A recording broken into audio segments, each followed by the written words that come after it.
Aided സ്കൂളുകളിലെ ഭിന്നശേഷി നിയമനത്തിൽ ക്രൈസ്തവ മാനേജ്മെന്റുകൾക്ക് മറുപടിയുമായി വിദ്യാഭ്യാസ മന്ത്രി വി ശിവൻകുട്ടി. വെല്ലുവിളിച്ചാൽ അംഗീകരിക്കാൻ കഴിയില്ല എന്നും വിമോചന സമരം നിലവിൽ സാധ്യമല്ല എന്നും മന്ത്രി പറഞ്ഞു.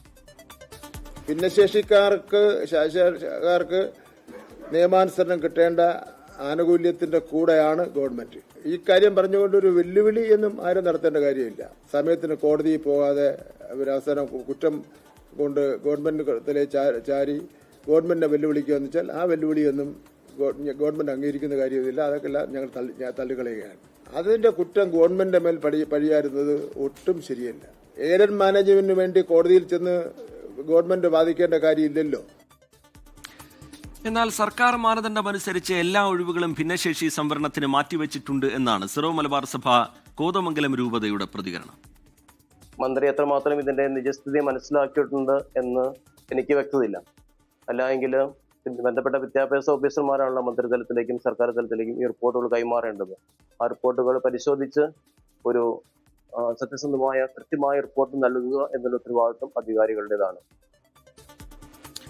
ഉമേഷ് ബാലകൃഷ്ണൻ വിവരങ്ങളുമായി തിരുവനന്തപുരത്ത് നിന്ന് ചേരുന്നുണ്ട്. ഉമേഷ്, ഈ വിഷയത്തിൽ സഭാ നേതൃത്വം കടുത്ത നിലപാട് സ്വീകരിക്കുകയും വിദ്യാഭ്യാസ വകുപ്പിനെയും മന്ത്രിയെയും രൂക്ഷമായി വിമർശിക്കുകയും ഒക്കെ ചെയ്തത് നമ്മൾ കണ്ടതാണ്. സർക്കാരിന്റെ നിലപാട്, സർക്കാരിന്റെ റൂട്ട് ക്ലിയറാണ്. അത് മാനേജ്മെന്റുകൾ ചെയ്യേണ്ട കാര്യം ചെയ്യാതെ സർക്കാരിന്റെ തലയിൽ പഴിചാരിയിട്ട് കാര്യമില്ല എന്നുള്ളതാണ്. അതിന്ന് മന്ത്രി ആവർത്തിക്കുന്നുണ്ടായിരുന്നു. ഒപ്പം തന്നെ ഈ വിരട്ടൽ സർക്കാരിനോട് വേണ്ട എന്നുള്ള കടുത്ത ഭാഷയിലുള്ള പ്രതികരണം തന്നെയാണല്ലോ ശിവൻകുട്ടിയുടെ ഭാഗത്തുനിന്നുണ്ടായത്. ഉമേഷ് ബാലകൃഷ്ണൻ,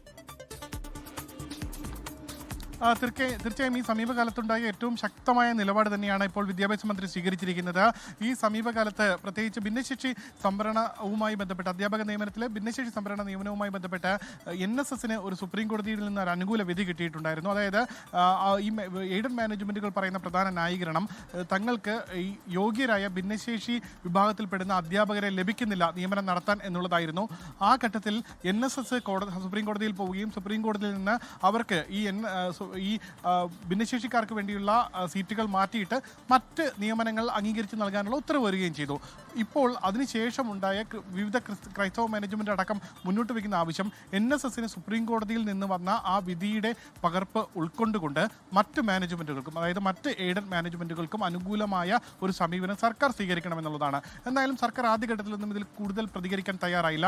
NSS ഈ വിവിധ മാനേജ്മെന്റുകൾ പറയുന്ന പ്രകാരം ഇത്തരത്തിൽ വിവിധ ഒഴിവുകളിൽ യോഗ്യരായ ഭിന്നശേഷിക്കാരെ കിട്ടിയില്ലെങ്കിൽ അവരെ സർക്കാർ നിയമിക്കാം എന്നുള്ള നിലപാടാണ് എടുത്തത്. അതിന്റെ അടിസ്ഥാനത്തിൽ ജില്ലാ സമിതികളും സംസ്ഥാന സമിതി രൂപീകരിച്ചു. പക്ഷേ ഇപ്പോഴും മന്ത്രി പറയുന്ന പ്രകാരം സംസ്ഥാന സമിതിയിലേക്ക് ഏകദേശം 5000-ലധികം ഒഴിവുകൾ റിപ്പോർട്ട് ചെയ്യേണ്ടതാണ്. പ്രത്യേകിച്ച് ഭിന്നശേഷി നിയമനവുമായി ബന്ധപ്പെട്ട് ഒഴിവുകൾ റിപ്പോർട്ട് ചെയ്യേണ്ടതാണ്. പക്ഷേ ഇതുവരെ റിപ്പോർട്ട് ചെയ്തത് വെറും 1500 നിയമനങ്ങൾ ഒഴിവുകൾ മാത്രമാണ്. ഇതിൽ തന്നെ വിവിധ മാനേജ്മെന്റുകളുടെ ഭാഗത്ത് നിന്ന് വലിയ കള്ളക്കളി നടക്കുന്നുണ്ട് എന്ന നിലപാടാണ് സർക്കാരിന്. എന്തായാലും NSSന് സുപ്രീം കോടതിയിൽ നിന്ന് വിധി ലഭിച്ചത് അത് മറ്റുള്ള മാനേജ്മെന്റുകൾക്ക് ബാധകമാക്കാൻ നിലവിൽ കഴിയില്ല. നിലവിൽ അക്കൗണ്ടന്റ് ജനറൽ AGയുടെ നിർദ്ദേശം അനുസരിച്ചാണ് ഇപ്പോൾ സർക്കാർ ഇതുമായി ബന്ധപ്പെട്ട നയം തീരുമാനിച്ചിരിക്കുന്നത്.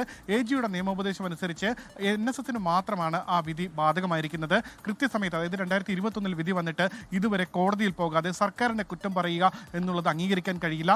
ജാതിയും മതവും പറഞ്ഞ് സർക്കാരിനെ വിരട്ടാൻ നോക്കേണ്ട, അത് അംഗീകരിച്ചു തരില്ല എന്ന കൃത്യമായ നിലപാട് എന്തായാലും വിദ്യാഭ്യാസ മന്ത്രി പ്രതികരിച്ചു കഴിഞ്ഞു. അത് കൃത്യമായി വ്യക്തമാക്കിയും കഴിഞ്ഞു.